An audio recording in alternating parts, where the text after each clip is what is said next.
waaw yooyu yëpp ñëw aussi bon parce que discours aussi discours standard la 15 minutes bon c'est son style donc souvent du def ay discours yu gën a sori noonu alors njàng mi li ñuy bon c'est vrai que am na accalmie dans le secteur de l'éducation di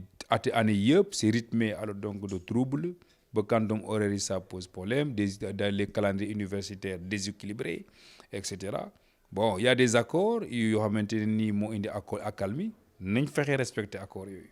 c'est extrêmement important yéen yu bëri yu enseignants yi jooy nañ fexe alors donc voilà donc matal ko su wér-gu-yaram bi aussi naturellement c'est un secteur très trouble parce que aussi santé bi beaucoup de choses alors donc tey dafa manqué ci dëkk bi ci mbir wér-gu-yaram te souveraineté comme ni ñu waxee souveraineté indépendante souveraineté thérapeutique aussi dañ ko soxla ci réew mi mën suñu bopp ci mbiru wér-gu-yaram ba dootuñ jéggaani dootuñu ala donc yomb ay malade bitim réew aussi xaalis bu bëri boo xam ne kenn xamul nu mu toll ba saa suñu yaa ngi gis des médecins ñu ngi dem en grève des problèmes de traitement des problèmes de conditions de vie et cetera yooyu yëpp yaakaar naa ne yu ñu war a xoolaat la alors donc ci dëkk bi kaaraange moom même bu nekkee c'est vrai que nee na beaucoup de ressources pour accompagner améliorer les conditions de travail alors donc des forces de défense loolu baax na mais la question de la sécurité c'est une question cruciale dans ce pays agression yi vol à main armée le vol de bétail surtout chez nous ñun ci àll ba loolu moom jàpp nañ ne dañ ko war a xoolaat gën ko saytuwaat gën ko defaraat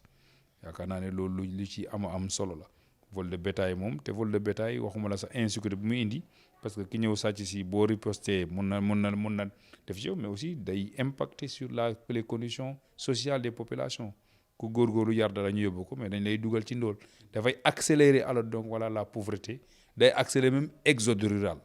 parce que kuñ jël sa géttu nag mais finalement da ngay mujj sax toxu donc loolu yëpp yoo xamante ni war nañ ko xoolaat la donc ci réew mi donc globalement am na des comme des rendez-vous manqués comme mais aussi yu bëri yoo xamante ne tey suñu réew je pense que même dans le discours du président da koy reconnaître que yii yëpp yu ñu war a góorgóorlu pour def la jàpp naa ne mën na nekk mais à condition que les politiques publiques alors donc ñu tëggaat ko jàpp naa ne aussi yaakaar naa ne maa ngi koy wax mooy les symboles de l'État ci indépendance lañ nekk dañ ko war a fekk fu mu nekk parce que côté bu bëri da ngay sentir ne yooyu dafa am recul le drapeau national qui ne flotte plus dans les arrondissements donc des arrondissements yu délabrés complètement alors donc ce service là les autorités déconcentrées jàpp naa ne finalement sax dañ leen suufeel loolu dañ ko war a xoolaat defaraat arrondissement yi parce que ay symbole état la donc defar bu baax a baax seen logement yi toppatoo alors donc voilà ces services là loolu jàpp naa ne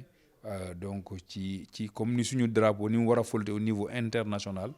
donc à l'étranger noonu la war a flotter partout dans le pays loolu jàpp naa ne daal lu ñu war a xoolaat la ci suñu réew.